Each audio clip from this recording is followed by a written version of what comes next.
He wasn't just a party god. He was a revolutionary who shattered Olympus and came back from the dead. Welcome, myth seekers, truth hunters, and lovers of ancient tales.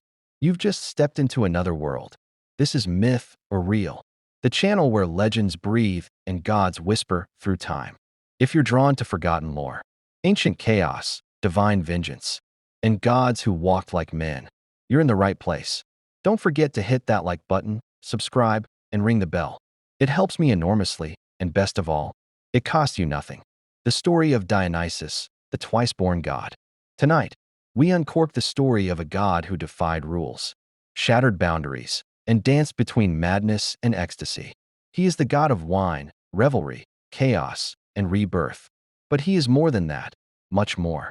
This is the untold journey of Dionysus. His tale begins not in peace, but in fire, betrayal, and divine deceit. The birth of a god. Semele was a mortal woman, a priestess of Zeus himself. But the king of the gods, ever drawn to beauty, disguised himself and lay with her. Their union sparked jealousy in Hera, Zeus's queen. And Hera, cunning as ever, whispered poison into Semele's ears. "If your lover is truly Zeus," she said, "ask him to reveal himself in his divine form." Semele did as she was told. Zeus complied, reluctantly. But no mortal can look upon the true form of a god and live. Semele burned to ash, but not before. Zeus snatched their unborn child from her womb and sewed him into his own thigh. And so Dionysus was born again, the twice-born god, a child of both man and Olympus. Exile and wanderings. But Hera was not done. She saw the boy as a stain, and so she hunted him. To protect the infant, Zeus sent Dionysus far away, to be raised by nymphs in a hidden mountain grove. Some say it was Mount Nysa, others say India. His name, Dionysus, may mean Zeus of Nysa. As he grew, so did his power. He discovered the secrets of the vine, learned to ferment grapes, to craft wine. With it came madness, visions, liberation, and control. But Dionysus wasn't merely the god of party and drink. He was a liberator of the soul and the mind. Madness, power, and worship. Wherever he went, people followed, intoxicated by his power. He gathered a cult, satyrs, wild women called maenads, and beasts that danced under moonlight. His rituals were wild, primal, and free. But not all welcomed him. Pentheus, king of Thebes, Dionysus's own cousin, denied the god's divinity. A fatal mistake. Disguised, Dionysus lured Pentheus into spying on the Bakshik rites. But the king was discovered by the frenzied maenads, who, in their divine madness, tore him apart limb by limb. His own mother, Agave, delivered the killing blow, conquering the east.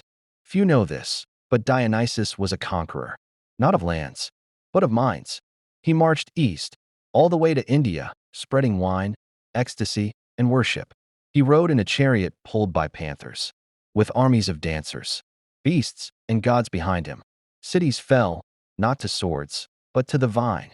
It was during this journey that his powers reached their peak, and he became more than a god of drink. He became the god of theater, of ritual, of transcendence. The god who breaks boundaries between sanity and madness, life and death, man and God. The return to Olympus. After proving his divinity through trial, pain, and conquest, Dionysus returned to Olympus, not as a bastard child, but as a god. The other Olympians granted him a seat among them. Even Hera, his eternal foe, was silenced. He would later descend into the underworld, itself to retrieve his mother Semele, and succeeded. She too became divine, known as Thy One. The lesser-known truths. But there are secrets even most scholars forget. Did you know that Dionysus once turned a group of pirates into dolphins for trying to enslave him, laughing as they leapt into the sea? Or that he may have been one of the oldest gods, worshipped in Mycenaean times, long before Olympian myths took shape? Or that his rites inspired the earliest forms of Greek theater with tragedy and comedy, rooted in his rituals of transformation? Or that Dionysus was sometimes portrayed as androgynous, breaking not just divine rules, but gender itself, a god who never died? Dionysus is one of the few gods who died and returned.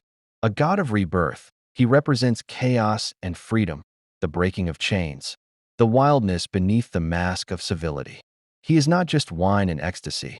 He is revolution. He is truth through madness. And perhaps that's why his worship never truly ended. Even today, we raise glasses in his name, dance without knowing why, laugh too loud under moonlight, and feel, for just a moment, what it means to be divine. If this story stirred something ancient in you, hit that like, smash that subscribe, and let the gods know you're listening. It helps the channel more than you know, and it doesn't cost a single drachma. Drop a comment. Who's your favorite mythological character? A warrior? A demon? A forgotten queen? I read everyone. I've been your guide through myth and madness. Until next time, stay curious, stay wild. And remember, not all gods are born once.